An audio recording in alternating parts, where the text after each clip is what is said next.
पेणनंतर सर्वाधिक गणेश मूर्ती बनवण्याचं काम कोल्हापुरात होतं।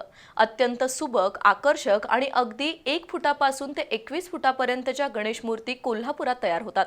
कोल्हापुरातील पापाची तिकटी, शाहूपुरी आणि बापट कॅम्प इथल्या कुंभारवाड्यात गणेशोत्सवाची लगबग सुरू आहे। यंदाही कर्नाटक आणि गोवामधून गणेश मूर्तींसाठी मोठ्या प्रमाणात मागणी असल्यानं कुंभार बांधव रात्रीचा दिवस करून मूर्ती पूर्ण करण्याच्या कामात मग्न आहेत। मात्र यंदाही शाडूपेक्षा प्लास्टरच्या मूर्तींना जादा मागणी आहे, तर मूर्तींच्या दरात यंदा 10% वाढ झाली आहे। कोल्हापूरच्या कुंभारवाड्यांना गणेशोत्सवाचे वेध लागलेत। गेल्या 3 महिन्यापासूनच कुंभार बांधवांनी गणेश मूर्ती घडवण्याला सुरुवात केली आहे। कोल्हापूरच्या आजूबाजूच्या जिल्ह्यांसह कर्नाटक आणि गोवा राज्यातूनही गणेश मूर्ती बनवण्याची ऑर्डर मिळते। त्यामुळे सध्या सर्वच कुंभारवाडे दिवस रात्र जागे आहेत। पापाची तिकटी, शाहूपुरी, बापट कॅम्प या 3 कुंभारवाड्यात दरवर्षी सरासरी 1.5 लाख गणेश मूर्ती बनतात।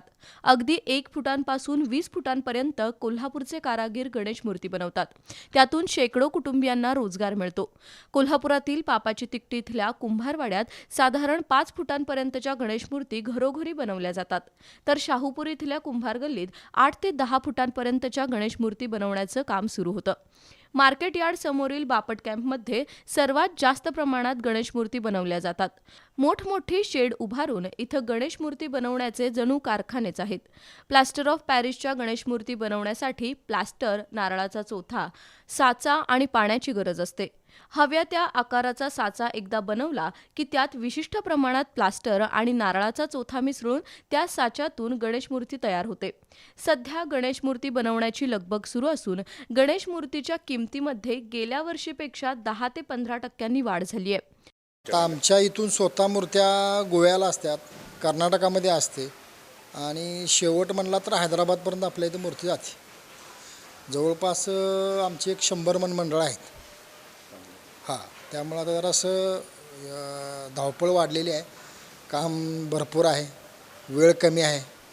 मॅनेजमेंट करणं आमच्यासाठी गरजेचं असल्याने लोकांच्या गरजा पूर्ण करणं आमचं काम आहे। लोकांच्यापर्यंत चांगल्यातली चांगली मूर्ती कशी जाता येईल आणि ह्या कामामध्ये संपूर्ण कुटुंब आमचं यामध्ये अहोरात्र काम करत असतं।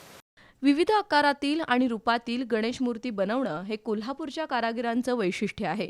शिवाय गणेश मूर्ती रंगवणं, मूर्तीवर डोळे रेखाटणं, मूर्तीवर आभूषणं साकारणं अशी प्रत्येक कलाकाराची खासियत असते। त्यामुळे गणेशोत्सव म्हणजे मूर्तिकार, चित्रकार, अभियंते आणि संपूर्ण कुंभार कुटुंबीय यांच्यासाठी प्रचंड धावपळ असते। गणेश मूर्तींना कापडी वस्त्र नेसवणं ही सुद्धा एक कला आहे। त्यासाठी कसबी कलाकारांना बोलवलं जातं, तर शाडूच्या मूर्ती बनवताना कलाकुसरीवर मर्यादा येतात। त्या मानानं प्लास्टरच्या गणेश मूर्ती साकारणं अगदी सोपं जातं। यंदाही प्लास्टरच्या मूर्तींना जादा मागणी असून सार्वजनिक मंडळांच्या आणि घरगुती गणेश मूर्ती बनवण्यासाठी सध्या कुंभारवाड्यात रात्रंदिवस लगबग सुरू आहे।